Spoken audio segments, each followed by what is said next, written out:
Proselitismo, ato de tentar convencer pessoas a se converterem a uma crença.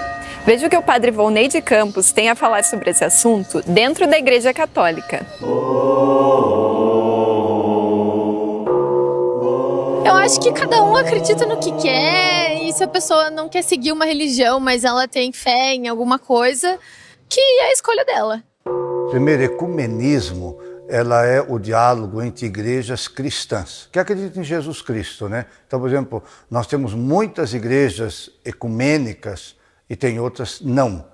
Agora, o diálogo interreligioso, eles são entre igrejas que, a católica, num caso, com igrejas que não são cristãs. Por exemplo, quando a igreja dialoga com os muçulmanos, quando a igreja dialoga, por exemplo, com os judeus, com budistas, shintoístas, tantas igrejas que não são cristãs, então é diálogo interreligioso.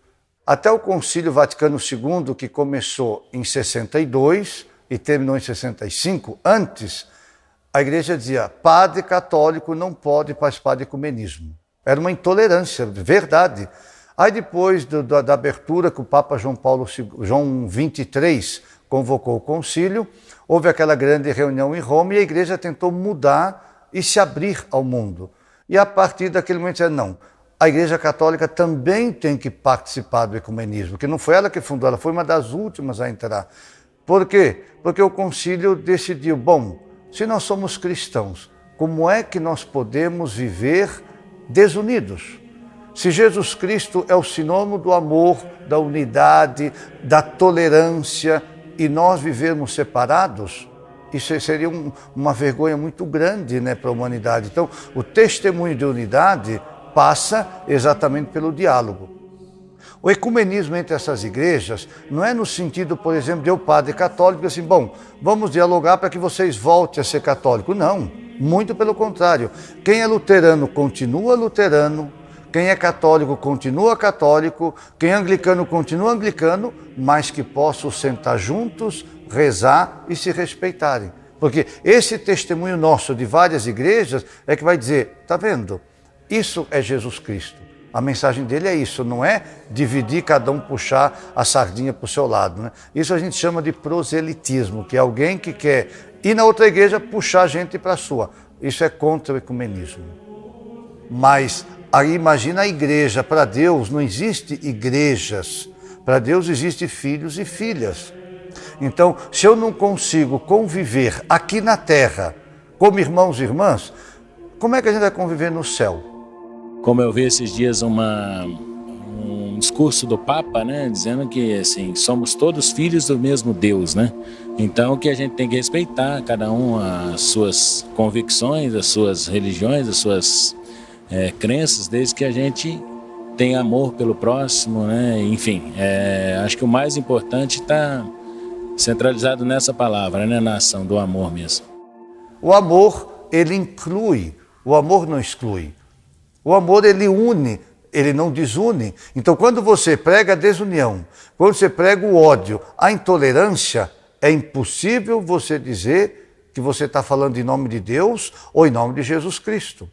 Eu acho que Deus fica contente com isso. Olha, primeiro, Papa Francisco, eu confesso que eu sou apaixonado por este Papa, como pessoa e como testemunho. Por quê? Às vezes pergunto assim, o que o Papa Francisco está falando, causando rebu? O que ele está falando de novo? Nada. Ele está simplesmente repetindo aquilo que Jesus Cristo já falou há 2000 anos atrás. Agora não pensa que o Papa não tem resistência dentro da igreja. Ele encontra, eu acredito, sem medo de errar, que hoje a maior resistência ao Papa Francisco não é externamente, mas é internamente.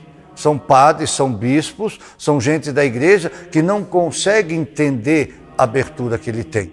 Então me dói quando eu vejo, por exemplo, certas religiões ou mesmo certas igrejas cristãs que pregam a intolerância. A gente vê aí na televisão, todo momento nos jornais, igrejas pregando a discriminação. Quer dizer, para ser da igreja tem que ser puro, casto, tem que ser perfeito.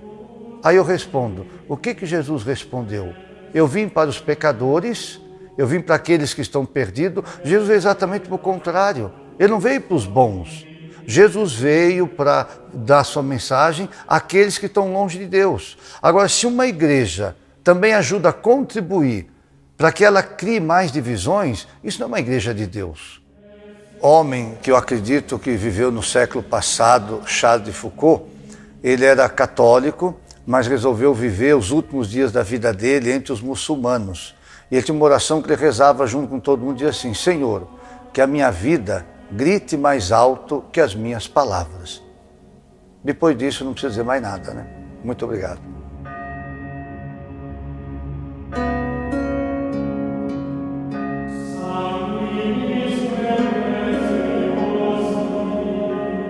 Precisamos da participação de vocês. Comentem, curtam nossa página no Facebook e se inscrevam no nosso canal.